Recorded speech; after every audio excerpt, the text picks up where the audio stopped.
Radio Simbirtuu.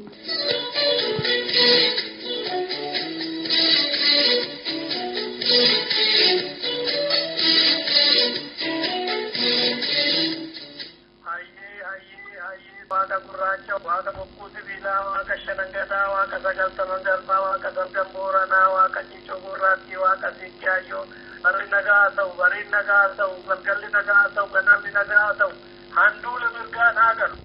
Adoolessa 19 bara 2018 har'a guyyaa kamisaati. Dhaggeeffattoota keenya Oromiyaaf Oromiyaan ala jirtanii nageenya badhaadhaa akkam jirtan. Kun raadiyoo Simbirtuurraa akka darbu qophii keenya har'aati.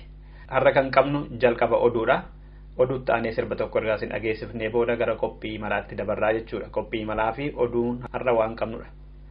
Hanga xumuraatti nu waliin turaan affeerraa keenyadha. Amma oduun isinitti hima.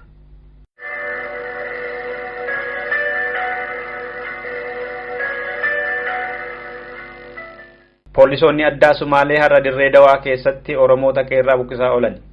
Magaalittii keessaa araddaan Booran jedhamu kan Oromoo miti gadhiisaatii deemaa jechuudhaan poolisoonni Somaalee irraa dhufan mana hedduu gubanii qeerraa buqqisaniiru jedhe maddi keenya achi. Lubbuu namaarra miidhaan ga'ee jiraachuu fi dhiisuu amma oduun kun qophaa'etti addan baane. Magaaluma dirree dawaa dabalatee Oromiyaa bakkoota garaagaraatti hidhaan bifa haaraatiin irra deebi'ee gaggeeffamaa jira.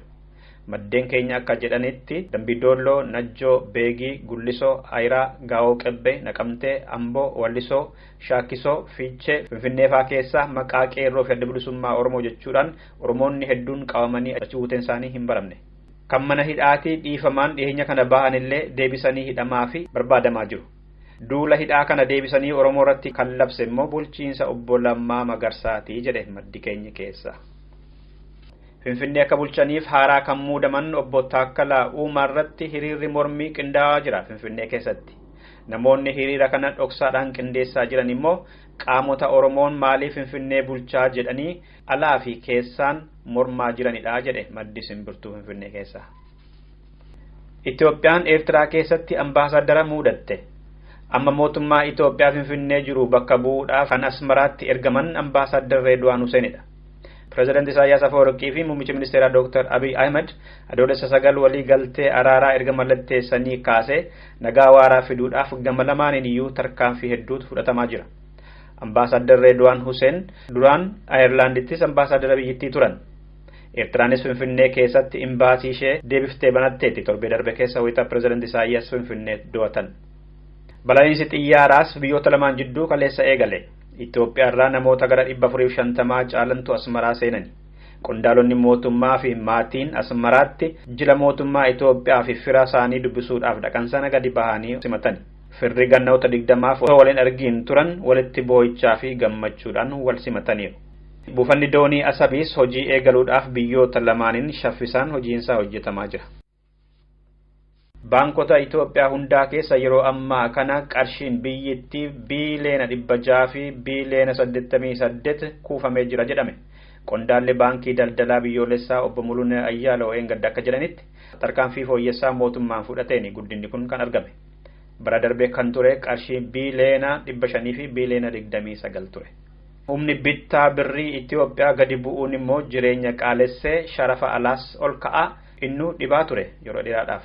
Amma garuu gatiin sharafa maallaqa alaa gadi bu'aa jira jedhe baankichi. Dhumarratti naannoo kibbaatti bulchiinsi godina Sidaamaa godinichi gara naannootti akka ol guddatu murteesse. Uummanni Sidaamaa yeroo dheeraadhaaf gaaffii bulchiinsa naannoo kaasaa turan. Amma garuu gaaffiin uummataa kun gaaffii fi fedhii bulchiinsa godina Sidaamaa ta'ee murtaa'eera. Dhaggeeffattoota keenya oduun keenya irraa kanumadha. Sirbattaanu kanaan gara qophii malaatti dabarra.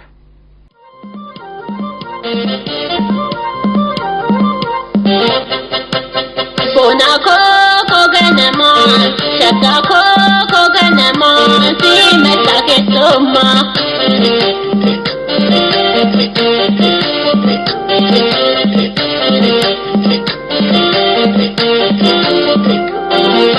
Karam pagatu so kalbin tibiraya da kennetira, sapona ramo gareda walora.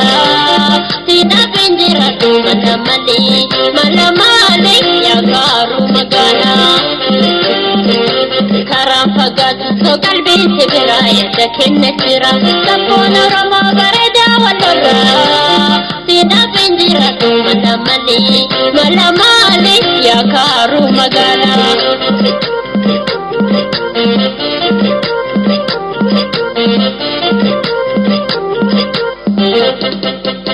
Nakotu bona kota nyilma bagada kotu nasi madu karana rabada gofare filaste filarra kawata malo nakotu tanyi kele berta yero basi demto kasaran berta alama dunya dasu masagarta bona ko si feda si arge gammada bona ko si feda si arge gammada.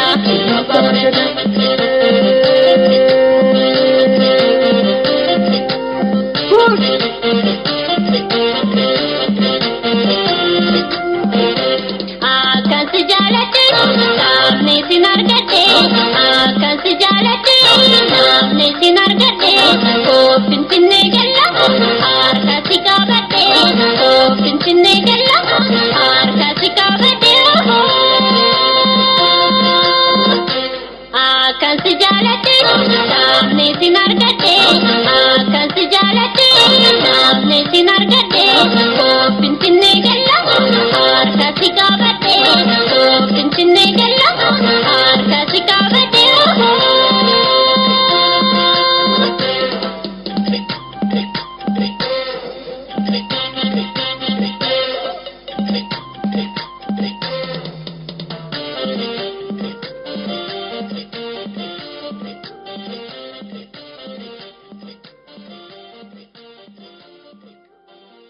Dhaggeeffattoota keenyaa kun simbirtuu irratti kan darbu qophii malaa irratti har'a bakka dirree waraana bilisummaa Oromoo wabootti argameen waraana bilisummaa Oromoo naman dubbisu wal duraa duubaan dhiyeessa. Jalqaba miseensa waraana bilisummaa Oromoo mooraa leenjii keessatti kan argeessanii dubbisa. Maqaasaa himarraa kaaname eenyu jedhu waboo maqaa kee? Tole maqaan kee Morkataa Gujii Waaree Bariisoon jedhama.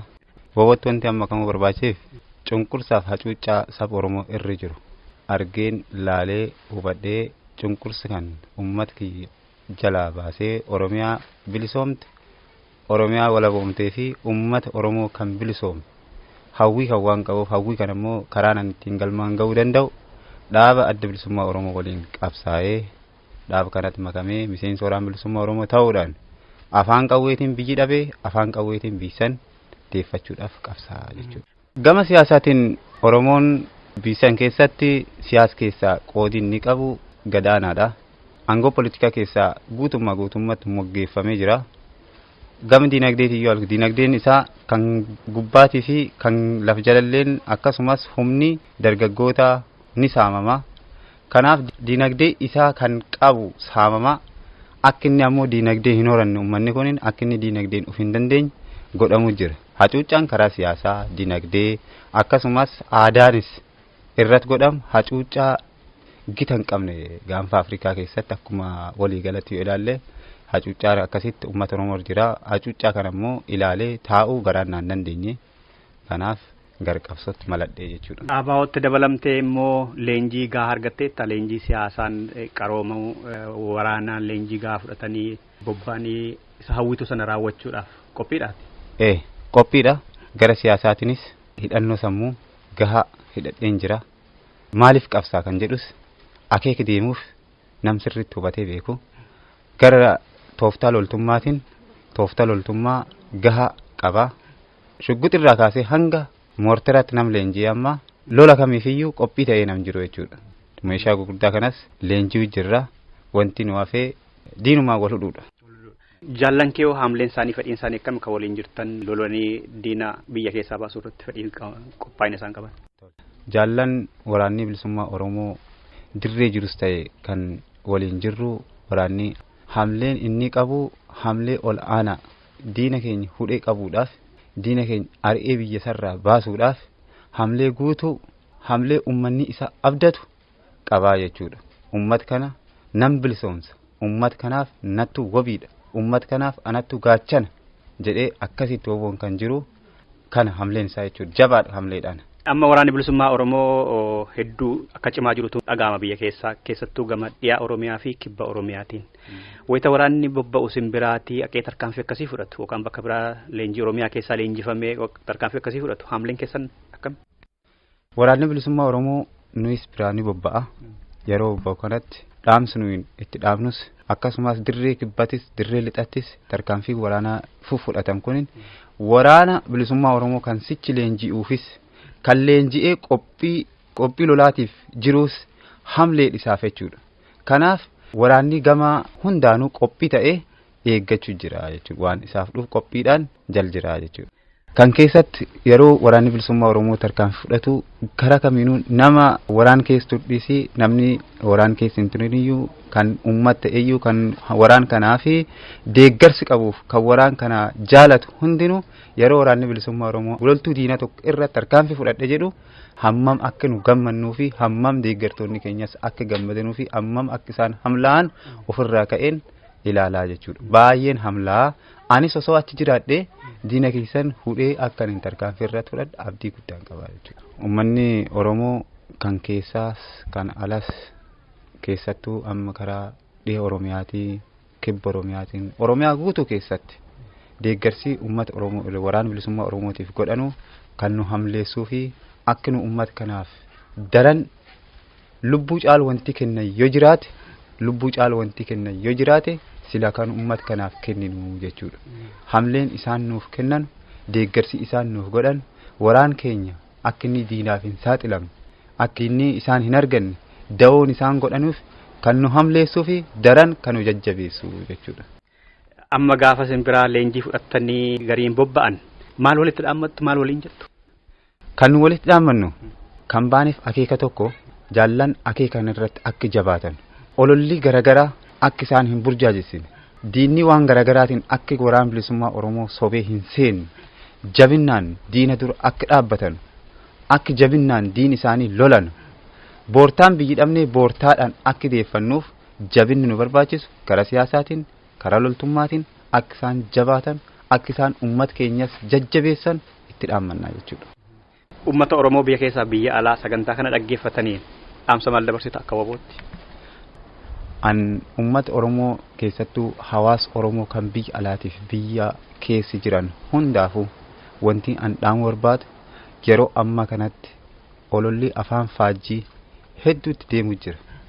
Kanaaf olol kana irraa uummanni Oromoo akka ufeeku ija siyaasaatiin ilaaluu qabaa jechuudha. Ololli amma deemu jiru kun olola Oromoon akka hin bilisoomneef Oromiyaan akka walabomne godhamu. Kanaaf namoonni kan godhan eenyudha? Kalees eessi turan? Ardhammoo maal? Maqaa Oromoo faarsuun qofti gahaa miti. Oromoo hin bilisoomsu. Maqaa Oromoo faarsuun Oromiyaa hin walabomsu. Kanaaf olola afaan faajjii amma deemu jiru kana irraa uummanni Oromoo kan keessaatiif kan alaa akka ufeeku. Dhaamsi guddaan kanaa jechuudha. Dhumarratti dhaabbanni Dimookiraasummaa Uummata Oromoo kan hoogganu obbo Lammaan pirezidantii mootummaa Oromiyaa fi muummicha ministeeraa Itoophiyaa haaraan Dr. Abiy Ahmed Itoophiyummaan nu baasa jedhaniitu karaa sabaa himaal isaaniis ifattis haasaa jiru. Gaaffiin Oromoos deebi'eeraa jedhu. Qeerroonis kanaa booda fincila kaasuu hin qabu jedhu. Warri bosona keessa qawwee baatanis qawwee isaanii lafa kaanii galuu qabu jedhu. Dhuguma gaaffiin Oromoo deebi'eeraa qawwee lafa kaa'uu qabaa waboon maaliif akka jedhan? Waraanni bilisummaa Oromoo qawwee kalaf kaa'u yoo Oromiyaan walabomte yoo uummanni Oromoo bilisoom. Gaaffiin uummata Oromoo gaaffii nam tokko muuduu gaaffii nam lama muuduuti mitiidha. Gaaffiin keenyin gaaffii walabummaati. Gaaffii bilisummaati. Gaaffiin nu qabnu kana yoo gaaffiin sun nu deebite qawwee keenya laf keenya. Sanii asitti qawwee keenya wanti nu laf kennuuf hin jiru. Ololli afaan faajii Lammaa Magarsaa deemsisan olola qilleensirri deemu. Olola Oromoof bu'aa hin buusne. Abiy Ahmed muummichi ministeeraa ergi ta'ee Cinaaksan keessatti mana 200 gubate. Maatii Oromoo dhumuu jira. Aangoon Abiy Ahmed harkaa qabu uummata Oromoo dhumaatii irraa nambisne. Uummata Oromoo ajjeecha irraa nambisne. Uummata Oromoo hidha irraa nambisne. Uummata Oromoo darara nambisne waan ta'eef ololli Abiy Ahmediif Lammaa Magarsaa deemsisan Oromiyaa kan bilisoomsu miti. Fedhiif dentaa Oromoo walumaa gal kan guutuu miti.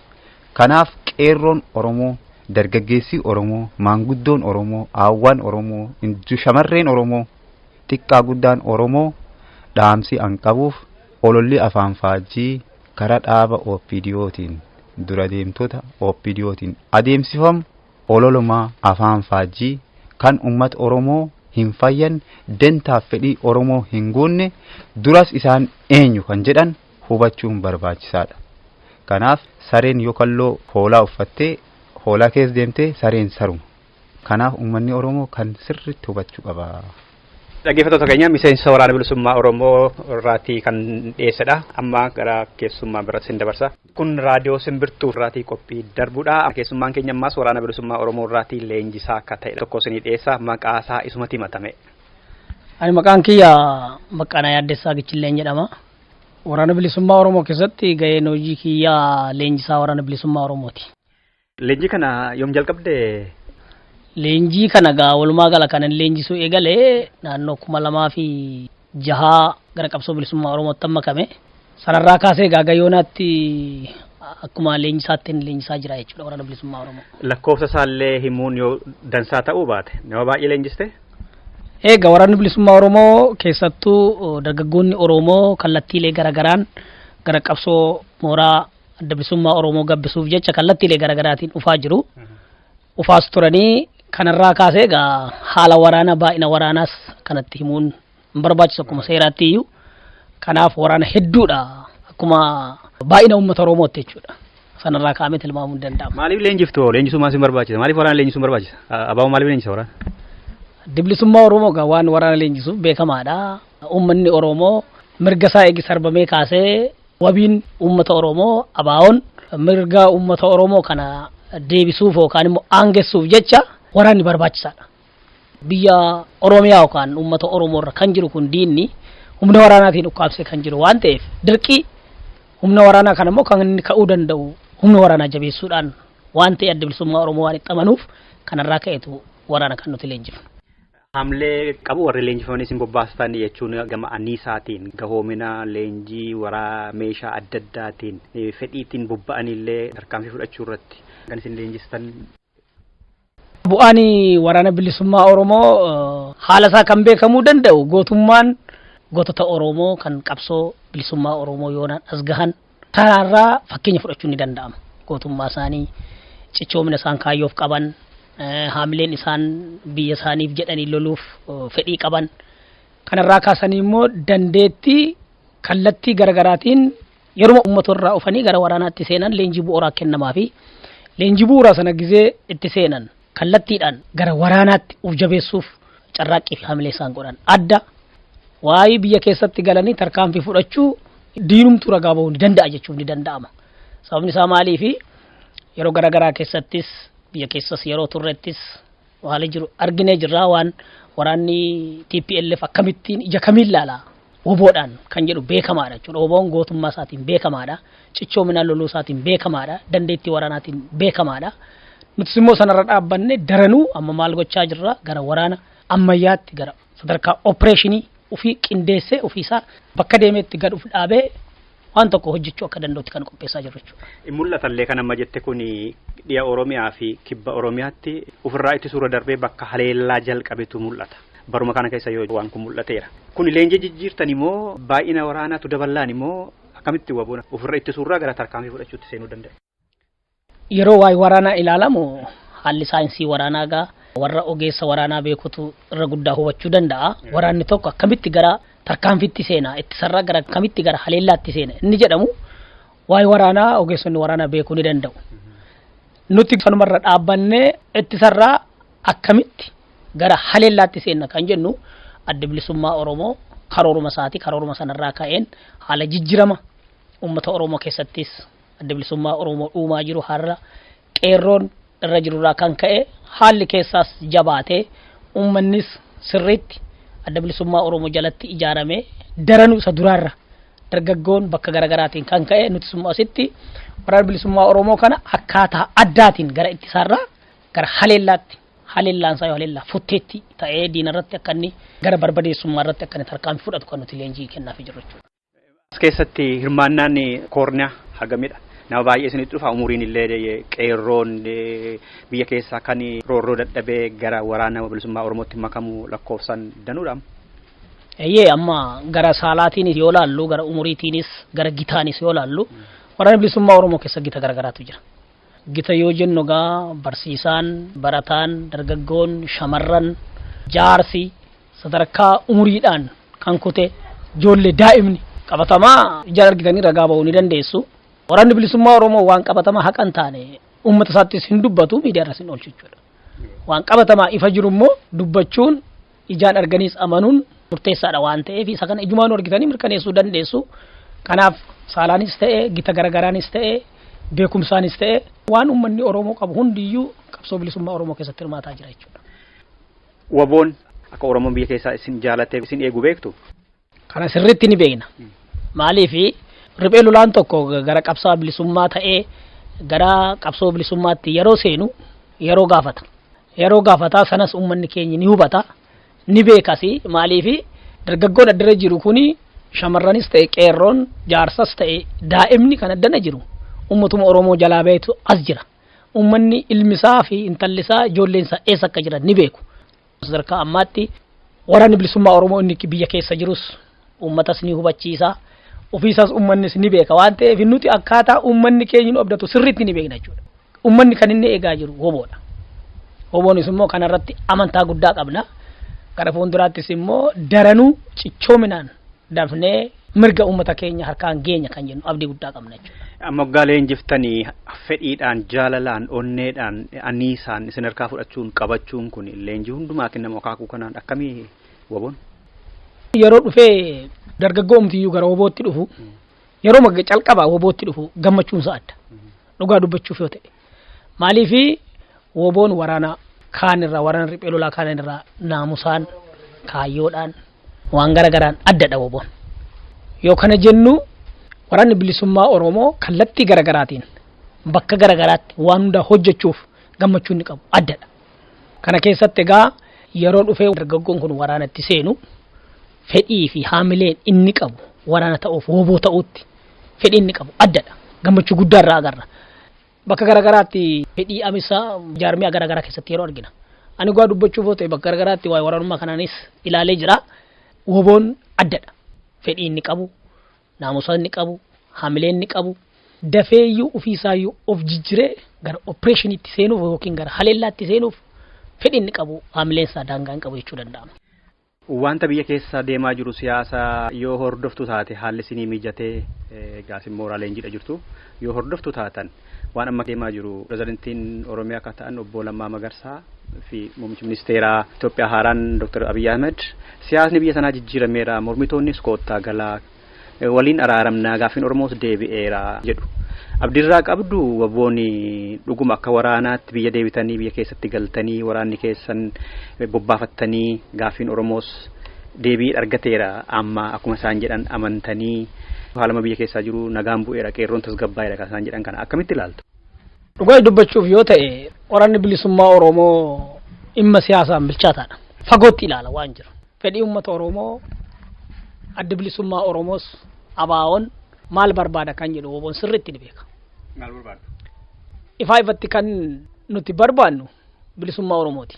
Gaaffii adda bilisummaa Oromoo uummata isaaf gaafate uummanni isaa haal duree tokko malee abbaa biyyummaa isaa qabeenya isaa irratti biyya isaa irratti abbaa yoo ta'e waan fedhe ofii isaa filatee bakka isaa yoo kaate woboon kan irratti mormiin qabu. Adda bilisummaa Oromoos kan irratti mormiin qabu. Inni amma akka fakkeessii fi muummichi ministeeraa Dr. Abiy Lammaa Magarsaas dubbatan waan kana laashisee adda bilisummaa Oromoo ibsa yeroo garagaraa baaseera. Kan duras baasaa ture. Ifadha. Haal duree tokko malee bakka gareen sadaffaa jirutti teenyee waliin haasofnee xumurraa jedhe adda bilisummaa Oromoo ejjennoo isaa ibseera. Kana woboon sirriitti beeka. Yoo kana ta'e gaaffii uummata Oromooti gaaffii abaawoon gaafate deebinaan woboon sirriittuu fedhiinsaa yoo kana waan ta'eef wanti jala dhaabbatu hin jiru. Wanti inni hin fudhanneef hin jiru. Inni amma godhamaa jiru kun fakkeettiidha. Fakkeessa.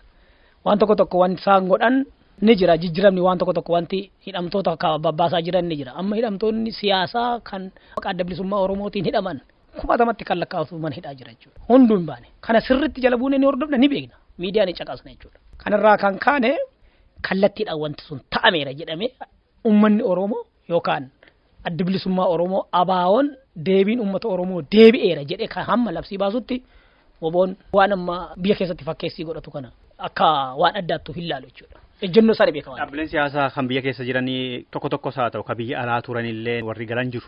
Jijjiiramni dhufeera biyyattii sagneessa jedhanii. Dhaabbanni muraasummaa uummata Oromoo immoo gaaffiin Oromoo deebi'eera aangooyyuu nutu qabatee nutu muummicha ministeeraa ta'ee Oromiyaa nutu bulchaa waraana Itoophiyaa nutu hoogganaa ministeera taaneerraa gumuruu kan nutu hoogganaa bakkoota furtuu ta'ee nu harka jira. Kanaaf gaaffiin Oromoo deebi'eera jedhu hin deebinee jettu waboo fi abaawoon immoo. Sirriidha nuti ammayyuu hin deebinee jenna. Maaliif jenna beekta? Aangoorra immoo isaantu jira Oromoo jira amma bakka kana. Aangoorra Oromootu jira. Aangochi dhugaa miti moo? Aangichi kan achi jiru Oromoodha qaamaan. Sammuu nama biraatiin hojjeta. Sammuu TPLFiin hojjeta. Yoo dhugaa ta'e haga yoonaa ani waan tokko siin kaasa fakkeenya. Uummanni Oromoo liyyuu poolisii Sumaaleetiin kan kuma miiliyoonaan lakkaa'amu qe'eerraa buqqa'ee yeroo garagaraatti du'aa jiru. Uguma bakka uummata Oromoof dhaabbate yoo ta'e OPDO yookaan Dr. Abiy ummata achitti qe'eerraa buqqa'ee yeroo garagaraatti uummanni ammayyuu iyyaa jiru. Isti laga yoona dhaabbanne wanti kun eeguma Dr. Abiy aangootti bahin dhaabbanne sana absuu danda'a ture jechuudha. Sanarra dhaabbateetu woboo fi adda bilisummaa Oromoo gaaffiin uummata Oromoo hin deebine kan jedhamu jechuudha. Inni biraa nama callisanii ajjeesanii arraba keessaa kutanii maqaama abaawootiin jedhanee shakkameeraa jiru. Yoo akkas ta'e namni kun dhuguma moo dhugaa miti. Dhuguma dhabaawoo yoo ta'e shakkameera yoo ta'e seera ture seeraan gaafachuu danda'a. Nama kana lubbuu ammaa balleessu. Bakka garagaraatti dargaggoon Oromoo dhukkaamsamaa jira. Amma hidhamaa jira. Inni sun hin dhaabbanne fakkeessii fi kan amma kaan jalaa babbaasanii kaan jira miti akka warshaan waan tokko oomishee waan tokko babbaasu. Kun fakkeessii qalbii uummataa ittiin hatuu fi lammaffaa ammoo warroota biyya lixaa kana ittiin qalbii isaanii jijjiruuf jechaan ala gaaffiin uummata Oromoo uummattis illee waan deebi'e hin qabu jechuudha. Yoo deebi'e tole walumaan laalla. Hin deebine taanaan ejjennoon abaa'oo sanuma ejjennoon obbo sanuma jechuudha. Akka amantanitti gaaffiin Oromoo bilisummaa Oromoo fi walabummaan Oromiyaa gaaffiin hiree murteeffannaa afaan qawwee malee deebi'attanii amantu? Inni kuni qabxii afuriin jala muramee waan irra jetame darbame. Qabsoon uummata Oromoo mirgi hiree murteeffannaa kan inni mirkanaa'u waraana Oromoo irra jiru kana humnaan Oromoo ukkaamsee jiru kana waraanumaan irraa kaasanii mirga isaa gonfachiisuudha. Amantaan keenya sanaan ala waan tokko hin jiru jechuudha. Maaliif kanan jedha beektaa? Muummichi ministeeraa Mallas Zeenaawwiin yeroo dura afaan isaaniitiin yeroo inni dubbatu eenyutu itti dhiige qabsoodhaan bosona seenee itti dhiige lubbuu dhabame eenyutu immoo qalamaan dhufee aangoo fudhatee masaraa mootummaa galaa jedhee dubbate jechuudha. Kun ifadha. Namni sammuun isaa kana yaadu kana dhuguma akka itti kennuu jedhamee yoo tilmaamoo ta'e waa biraadha. Amma dhaaboliin tokko warri fakkeessii miidiyaa irratti amma Oromoon aangoo qabateera. Amma qeerroo Oromoo afaan yakkuuf jecha callisanii bakka garagaraati dhaaboliin tokko yeroo galan tarii ageessanii ittuu miidiyaan garagaraa yeroo haasa'u jarri kun sooratama galan immoo akkamidha waan jedhamu wanti haasa'amu ni jira. Sana garuu fuulduratti waan waliin ilaalludha. Garuu ejjennoon obbo afaan qawweetiin ala mirgi uummata Oromoo hin kabajamaa tokkollee hin kabaju. Yoo jiraate gaarii. Dhaggeeffattoota keenya leenjisaa waraana bilisummaa Oromoo waboo mooraa leenjii abaawoo keessaati waliin jirran gammaatti xumura irratti Oromoota biyyaan baaf biyya keessa ta'anii sagantaa kana caqasanii maal jetta maal amtaa? Inni biyya keessaa sirriitti nu beeka. Irra guddaa warra biyya alaa kana warra jiru keessattuu daaspooraa. Isaaniif aamsanii dhaamu dhaabbadhaatii taa'aatii ofirra galagalaatii itti yaadaa. Qabsoo bilisummaa Oromoo oduudhaan callifamee wanti dhufu hin jiru. Ha dhufuu danda'u hojiidhaani. Diina irreedhaan uummata Oromoo ukkaamse kana nutis irree keenyaan ofirraa kaafna. Jabaadhaa olola garagaraaf hin jilbeeffatiina. Haala garagaraatiin callistanii gargar hin faca'ina. Tokkummaa keessan jabeeffadhaa. Nu lubbuu keenya wareegne uummata Oromoo bilisoomsuuf uf kenninee jirra nuti woboon jabaanne hojjechaa jirra. Waan dhufu hunda uummata keenyaaf uf kennuuf qophiidha waan ta'eef isin immoo waan dandeessaniin tokkummaa keessan jabeeffattanii akka Oromootti akka ilma Oromoo akka intala Oromoo akka jaarsa Oromoo akka jaartii Oromootti tokkummaa keessan jabeeffadhaatii adda bilisummaa Oromoo cina dhaabbadhaatii woboo jabeessaa biyya alaatii isinis galaa nutis biyya keenya bilisoomsine biyya keenyatti gallaa waan hin jedhu dhaamsa dhaammadha jechuudha.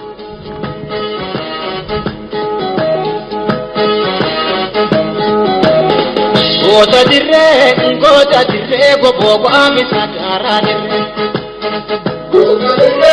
Goota dirree gobo amisa dara dirree. Goota dirree gobo amisa dara dirree. Goota dirree gobo amisa dara dirree. Khada.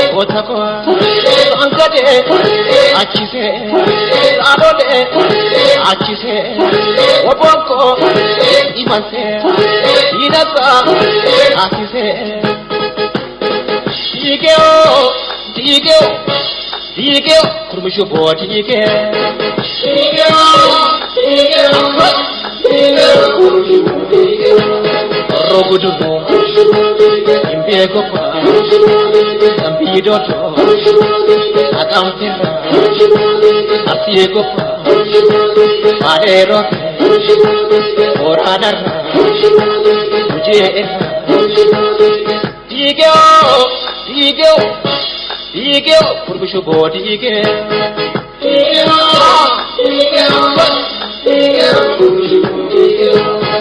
Sugar party, Tikio, now upset with Tikio, Kazawati, Tikio, Isodiga, Tikio, Sabirno, Tikio, Gatisahir party, Tikio, Samahawas, Tikio, Ratuakasati, Tikio, Sivakumati, Tikio, He Abdo, Tikio,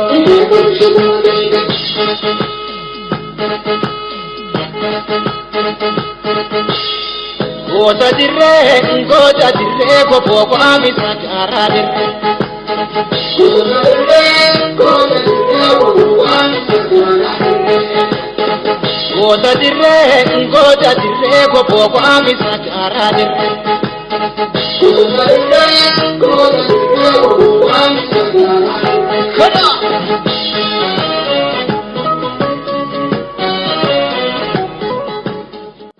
Waraanni bilisummaa Oromoo waboon baay'inaa fi aayinaatiin akaakuu leenjii fi tooftaa lolaa adda addaa barachuudhaan meeshaa waraanaa boombii fi kilaashidhaa kaasee hanga guddaatti lolee lolchiisuu akka danda'u irratti keessattuu immoo amma daran cimaa akka jiru dhiheenya kana waraana addaa yookaan immoo jajjabee leenjifamanii bahan ta'uuta isaan mooraa keessa turan kan achitti argamnee dubbisnee kan isin dhageessaa turre kutaa lamaan qoonne kan torbee darbee fi kanarraa xumurreerra. Torbee darbee miseensota shamarran jajjabee Oromoo kata'anidha kan dhiyeessine.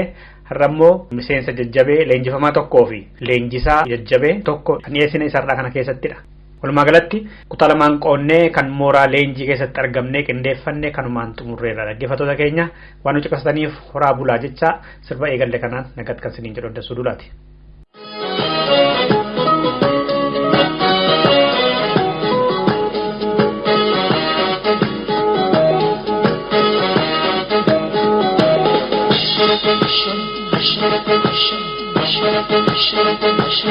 Kada barudan achese yinata amsase yiduba nikota yagatu angota yiduba nikota yagatu angota fudi Dige kurushu bodi dige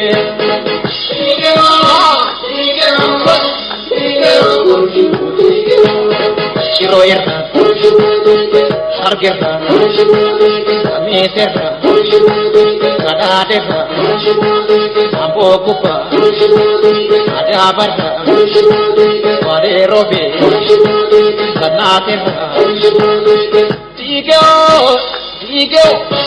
Dige kurushu bodi dige